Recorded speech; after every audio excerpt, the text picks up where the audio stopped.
감사합니다. 잘했습니다. 사랑해요. When our youngest daughter returned Kui home meie noorim tütar pärast esimest koolipäeva koju tuli, küsisin ma, kuidas läks? Ta vastas, hästi. Kuid kui ma teda järgmisel hommikul kooli minemiseks äratasin, pani ta käed risti ja teatas kindlalt, ma juba käisin koolis. Ilmselgelt polnud me teda ette valmistanud või talle selgitanud, et koolis käimine pole ühekordne sündmus, vaid et ta peab käima koolis 5 päeva nädalas palju aastaid. Mõeldes ettevalmistumisele, kujutage koos minuga ette järgmist stsenaariumi. Te istute templis celestilises ruumis ja märkate, kuidas pruute ja peigmehi ajaks ja kogu igavikuks abiellumise ootuses aupaklikult sisse ja välja juhatatakse. Pruut astub celestilisse ruumi kallimaga käsikäes. Tal on seljas lihtne, kuid ilus templikleit ja ta näol on vaikne rahulik soe naeratus. Ta on hoolitsetud välimusega, kuid ei torka silma. Ta võtab istet, vaatab ringi ja on äkitselt südamest liigutatud. Näib, nagu ta valaks pisaraid aukartuse ja aupaklikkuse pärast, mida ta tunneb nii selle paiga vastu, kus ta on, kui ka püha talituse vastu, mis teda ja tema eluarmastust ees ootab.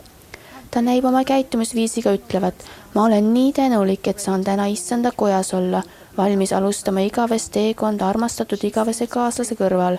Tundub, et ta on valmis palju enamaks kui pelgalt üheks sündmuseks. Meie armas teismeealine lapselaps jättis hiljuti mulle padjale kirja, kus oli kirjas ka järgmine. Mind rabab templisse minnes ühe asjana rahulik, armastav vaim, mis seal eluneb. Inimesed saavad minna templisse inspiratsiooni järele. Tal on õigus. Me võime saada templis inspiratsiooni ja ilmutust, aga ka väge tulla toime elus kohatava vastuseisuga. See, mida ta templi kohta õpib, viies sinna oma esivanemate nimesid, et nende eest templi ristimisi ja kinnitamisi teha, valmistab teda ette saama osa templitalitustest, lepingutest ja õnnistustest nii enda kui ka nende jaoks, kes on teisel pool eesriiet. Vanem Russell M. Nelson on õpetanud, nii nagu templid on valmistatud inimeste jaoks, nii peavad inimesed ennast valmis seadma templi jaoks. Kuna loen Mormoni raamatust taas ülemjuhataja Moronist, meenub mulle, et Moroni üheks suuremaks saavutuseks oli nefilaste hoolikas ettevalmistamine, et hirmuäratavale laamanlaste sõjaväele vastu hakata. Ta valmistas oma rahva nii hästi ette, et me loeme. Vaata, laamanlaste suurimaks hämmastuseks olid nefilased nende vastu ettevalmistunud viisil, mida kunagi varem polnud tuntud. Fraas ettevalmistunud viisil, mida kunagi varem polnud tuntud, haaras eriti minu tähelepanu. Kuidas me saame pühadeks templiunnistusteks paremini ettevalmistuda? Issand õpetas ja veel, ma annan teile eeskuju kõigis asjus. Kaalugem pühakirja eeskuju, mis aitab meil hästi ettevalmistuda. Moroni ettevalmistused vaenlase vastu nõudsid pidevat ja ustavat hoolikust ning see eeskuju nõuab täpselt sama. Ma ei paista kunagi väsivat kaunist tähendamissõnast, mille päästja jutustas 5 targast ja 5 rumalast neitsist. Kuigi see tähendamissõna viitab meie päästja teiseks tulemiseks valmistumisele, võime seda kõrvutada ka templiunnistusteks valmistumisega, mis võib olla vaimseks pidusööminguks neile, kes on hästi valmistunud. Matteuse 25 loeme. Siis on taevariik 10 neitsi sarnane, kes võtsid oma lambid ja läksid välja peigmehele vastu. 5 neist olid rumalad ja 5 mõistlikud. Aga mõistlikud võtsid õliastjatest ühes oma lampidega. Kui peigmees viibis, jäid nad kõik uniseks ja uinusid magama. Aga keskööl kuuldi häält, ennäe, peigmees, minge vastu. Siis tõusid kõik need neitsid üles ja valmistasid oma lambid. Aga rumalad ütlesid mõistlikele, andke meile oma õlist, sest meie lambid kustuvad. Kuid mõistlikud kossid ja ütlesid, ei ilmaski, sellest ei jätku meile ja teile, vaid minge pigemini kaupmeeste juurde ja ostke endile. Aga kui nad läksid ostma, tuli peigmees ja kes oli valmis, läksid temaga pulma ja uks suleti. Pärast tulid ka teised neitsid ja ütlesid, issand, ava meile. Aga tema vastas ning ütles, tõesti ma ütlen teile, ma ei tunne teid. ma arvan, et pole kedagi, eriti õrnasüdameliste seas, kes ei tunneks kurbust rumalate neitsite pärast ja mõned meist tahaksid teistele neitsitele öelda, kas te siis ei võiks oma õli jagada, et kõik võiksid õnnelikud olla, kuid mõelge sellele. Seda lugu rääkis päästja ja tema kutsus 5 neist mõistlikeks ja teist 5 rumalateks. Kui me võtame seda tähendamissõna kui templiks ettevalmistumise eeskujus, siis kaaluge viimsaja prohveti sõnu, kes õpetas. Vaimse ettevalmistuse õli pole võimalik jagada. President Spencer W. Kimball aitas selgitada, miks 5 mõistlikku noort naist ei saanud jagada õli oma lampides nende rumalate naistega öeldes. Sakramendi koosolekul osalemine lisab õli meie lampi aastate jooksul tilk tilga haaval. Paastumine, perepalved, koduõpetus, lihahimude kontrollimine, evangeeliumi jutlustamine, pühakirjade uurimine, iga pühendumine ja kuuletumine lisab tilga meie tagavarasse. Lahked teod, paastoannetuse ja kümnise maksmine, vooruslikud mõtted ja teod, ka need lisavad õlivarudesse, mida võime keskööl oma kustuvatele lampidele lisada. Kas näete seda ettevalmistumise eeskuju, tilk tilga haaval, mis aitab meid, kui mõtleme, kuidas olla usinam oma ettevalmistuses saada pühasid talitusi nii enda kui teiste jaoks? Milliseid teisi väikseid ja lihtsaid asju võime teha, et lisada kallihinnalisi vaimseid õlitilku oma ettevalmistuse lampi? Me õpime vanem Richard G. Scottilt.